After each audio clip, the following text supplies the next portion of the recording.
Halo semuanya, bertemu lagi dengan channel Tukang Tracing. Oke, untuk video kita kali ini kita melanjutkan pembahasan tentang microstock lagi. Sebetulnya ini lanjutan yang bagian ini ya, yang desain cara upload banyak desain ke Shutterstock. Jadi yang belum nonton, pada intinya file ini aku memberikan tips bagaimana caranya untuk duplikasi satu desain menjadi beberapa desain dengan menggunakan teknik merubah warna dan menambahkan objek. Dan tentunya terbukti ya, apa yang aku jelaskan kemarin semuanya itu di approve atau diterima. Nah, aku bisa tampilkan pada portfolio Shutterstockku. Nah, di sini semuanya di approve ya. Aku kemarin upload 10 desain dengan modal 2 desain yang mirip-mirip gitu ya. Hanya dibedakan warna dan ditambahkan ornamennya. Nah, dengan hal ini ya ternyata bisa memicu untuk user yang ingin download aset di tempat kita itu terbawa ini ya, istilahnya terbawa untuk download lebih banyak, karena mungkin kalau kita taruh cuman satu desain itu tidak ada pilihan, sehingga dari psikologi user tersebut yang ingin download gambar kita, dia berpikir ketika tidak ada pilihan lain, ya udah dia download satu.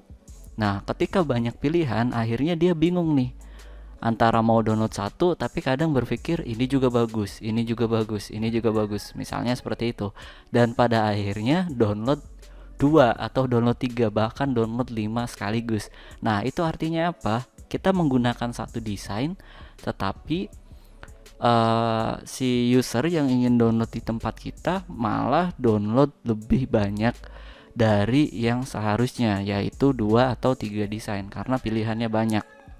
Nah, dengan hal itu maka sebetulnya bisa jadi teknik kita untuk memperbanyak quantity dari aset kita ya. Namun tetap nanti jangan terlalu duplikasi secara berlebihan. Misalnya satu aset dibuat apa ya, misalnya 50 gitu, 50 model yang berbeda, namun modalnya ini hanya satu desain atau satu aset, kemudian diduplikasi dan diganti warna yang lain-lain.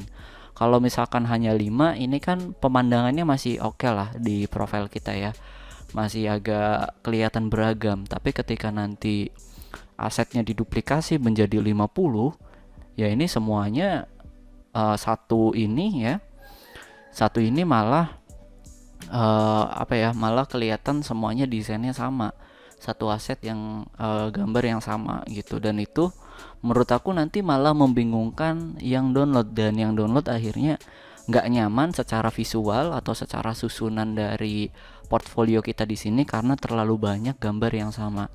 Akhirnya yang harusnya mereka ingin download jadinya malah nggak download gitu ya. Khawatirnya seperti itu. Jadi yang aku sarankan, mungkin satu aset bisa dibuat 5 atau 10 aja, atau bisa juga satu baris ini ya. Ini satu baris ada 7. Misalnya satu aset dibuat 7 gitu ya. Nanti biar satu baris, satu baris, satu baris seperti itu. Misalnya kayak gitu. Lanjut ke inti pembahasannya.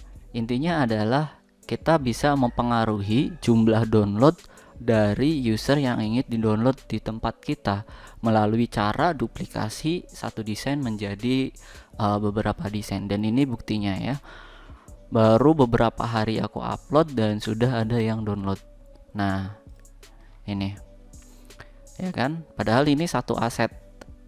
Kemudian aku ubah dan dia download keduanya. Nah, akhirnya yang seharusnya kita cuman dapat satu, karena dia mungkin suka keduanya, akhirnya user yang ingin download di tempat kita itu malah download dua-duanya gitu ya. Nah, dan ini lumayan, jadi bisa dipahami ya. Untuk teknik yang kemarin atau tips yang kemarin aku bagikan itu kurang lebih work untuk kita bisa menaikkan income dari microstock kita. Tentunya kita jangan terlalu berharap banyak, karena untuk awal-awal pasti sepi ya.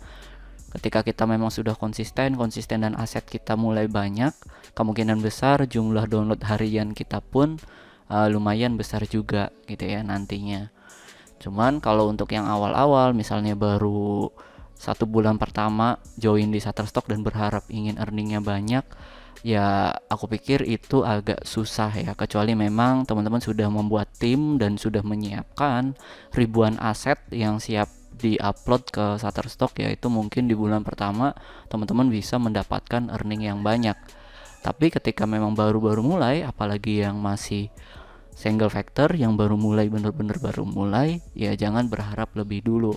Pastikan teman-teman punya income yang lainnya dari selain dari teman-teman menjadi kontributor di Shutterstock gitu ya. Ketika nanti memang dari segi jumlah download hariannya sudah banyak, teman-teman boleh menjadikan penghasilan dari Shutterstock ini adalah penghasilan pertama gitu ya. Itu jangan sampai keliru.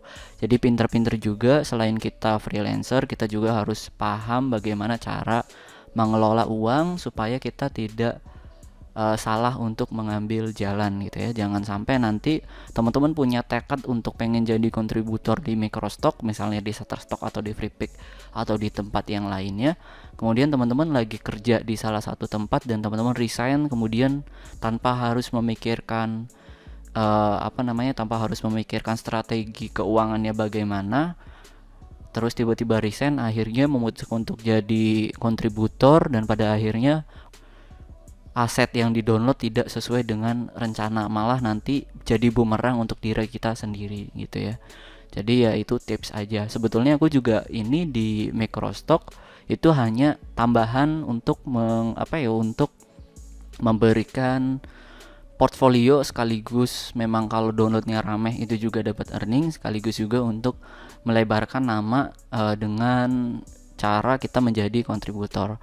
Karena kan mau nggak mau nanti hal-hal seperti ini itu dibutuhkan dari kita juga, dari segi portfolio, kemudian dari untuk potensi mendapatkan klien. Karena biasanya klien ada juga yang dia download nih misalnya gambar ini, kemudian dia pikir saya pengen buat gambar yang baru, konsepnya sama seperti ini. Nah akhirnya nanti si user ini yang download di tempat kita, dia cari informasi tentang diri kita ya dengan cara klik akun kita, kemudian masuk ke Facebook atau di Instagram kita. Nah setelah masuk Instagram, bisa jadi dia nanti tanya-tanya nih di DM Instagram kita, kemudian bisa jadi customer juga dan kita bisa dapat klien juga dari situ. Jadi selain untuk menambah penghasilan, strategiku ketika aku memilih untuk join menjadi kontributor di Shutterstock, salah satu alasannya adalah untuk menambah peluang mendapatkan customer ataupun klien ya dari portfolio yang sudah ada.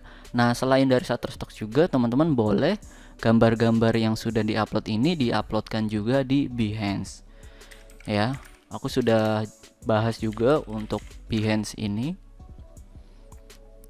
sudah ada juga videonya ya, dibahas. Behance itu sudah lumayan lama, kayaknya sekitar 4 bulan yang lalu aku membahas Behance, atau kapan ya, lumayan lama, pokoknya cari aja. Nah ini nih 1 tahun yang lalu malah ya. Jadi teman-teman bisa cek aja kalau misalkan yang belum paham apa itu yang Behance. Gak tahu aku cara bacanya gimana ya, aku biasa nyebutnya begitu sih. Kalau memang salah ya harap dimaafkan lah gitu. Nah di Behance juga sama, aku upload beberapa hasil gambarku itu dengan harapan nanti bisa mendapatkan potensi customer ataupun klien dari luar negeri, dan itu nanti bisa menambah pemasukan kita ya dari commission project ya, seperti itu. Oke, pada intinya adalah cara yang aku sampaikan di videoku yang ini yaitu terbukti bisa jalan ya, walaupun memang pada akhirnya nanti kalaupun nggak jalan ya udahlah, yang penting kita udah mencoba sebaik mungkin gitu ya.